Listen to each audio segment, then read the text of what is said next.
moved abroad with my husband, I moved to the Middle East. I was in the Middle East for around 8 years. Mhm. I began to pursue makeup artistry.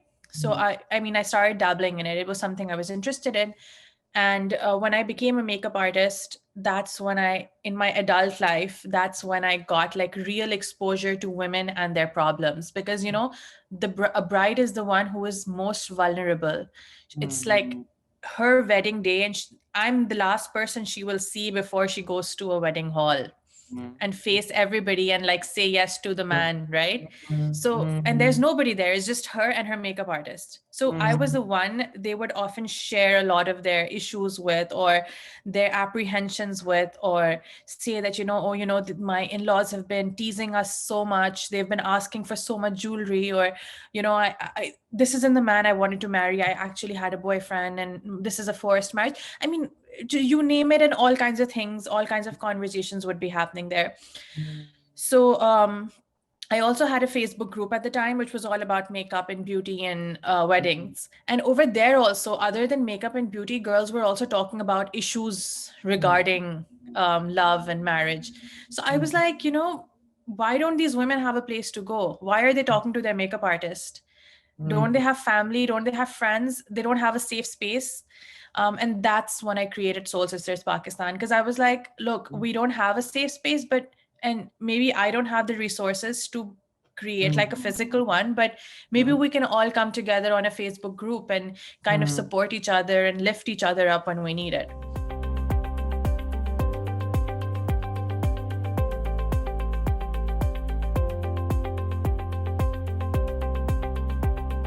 Of course, there are so many challenges that women around the world are facing, and every region, like right now, I'm in Canada, I see Mhm. different kinds of challenges here. But similarly, South Asia and South Asian women have their fair share of challenges as well, and maybe more than their fair share. Um, some of them include limited access to resources, silence around their issues, threat of violence from intimate partners. These are, I think, some of the primary ones. And Mhm. all of this is further amplified because of the silence. Because in our culture and in our traditions, women aren't supposed to speak up when something happens. They aren't supposed to challenge or contest that issue. So for example, if somebody's experiencing violence from their intimate partner, if their husband is beating them up, or if their father is abusing them, they're not supposed to speak about it, because it instantly is referred to as bringing shame upon the families. And what that does is that it further aggravates the issue, and it takes that same issue over and over, like across generations, because nobody stops it at the get go. It just starts to become the norm, and it becomes an acceptable norm. So to a certain point, that it's more acceptable for a woman to continue getting beaten up than it Mhm. is for her to actually come out and go to the police station and report what happened. Because even the police will Mhm. shame her that, oh, don't you have any respect for your husband, or don't you have any honor in your family, that you just walked into a police station and came and complained about it. But over time, what we've seen is that in the last 8 years of Soul Sisters Pakistan, what I've witnessed is that through the community, we've been able to help so many women access resources, and not just access resources, but then also openly talk about it, because we've helped them instill a sense of victory when they're able to challenge XYZ norm. So, for example, if someone is able to walk out of a marriage or is able to seek help from the group, even if she's able to talk to a lawyer one time, she's able to get validation. So and validation that she's not getting from anywhere else, because if she calls up her mom and she says that, mom, my husband is hitting me, her mom will say, okay, just bear it, you have children, you have to get over it, it's going to be fine. But if she posts on Soul Sisters, women will tell her that this is not okay, this is not normal, your husband is abusive. And maybe someone from the group who is a lawyer will reach out and tell her that, look, legally these are your rights and these are your options, so if you want, I can help you leave. Just Mhm. hearing that, whether or not she takes a decision, whether or not she decides to move out, that is up to her and the many circumstances that are attached to her. But Mhm. just that 5 minutes of validation gives her strength, and maybe it instills in her the understanding that she should not do it if it happens to her daughter. So if today she is choosing to accept the abuse and live in that situation, if God forbid her daughters go through it, she knows that she's going to stand up for them, if not for herself.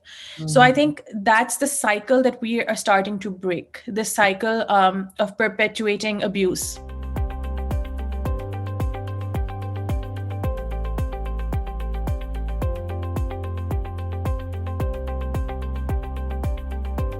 Well, first of all, I think my definition of safe space has changed over time. When I started off, I used to think that safe space would just mean that it's an echo chamber. Everybody would be saying the same thing and really saying, yes, you're right. Yes, you're right. We hear you. But I think over time, it's changed. My definition of safe space has changed to just being respectful and to listening to each other out, even if you don't agree. So we have changed the way we moderate the group as well. Initially, for me, it would just be like, oh, that person isn't agreeing, or that person is starting a fight. That person should probably not be part of the safe space. Now, I think as moderators and as the people behind the group, we've become accustomed to people sharing all kinds of things and all kinds of opinions. So and what I've also seen is that sometimes people who have very problematic and regressive opinions, for example, women who are saying it's okay, he's your husband, just forgive him, those women will change over time by continuous exposure to the group.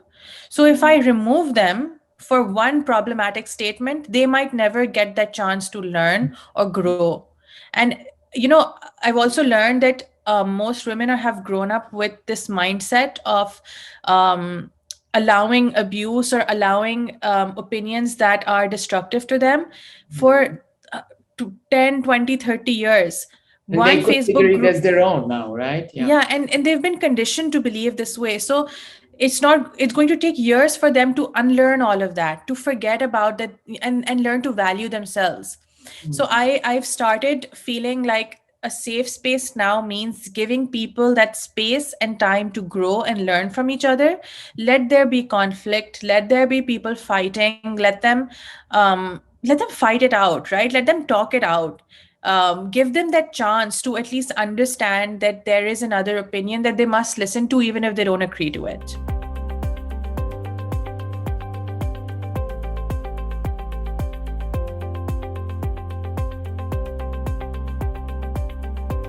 The first thing is that women need to understand that regardless of how, especially South Asian women, that even if they've been raised to believe that other women are their enemies, they need to start believing that they're not. It's only when we start changing our perception of the people around us that we can actually work with them.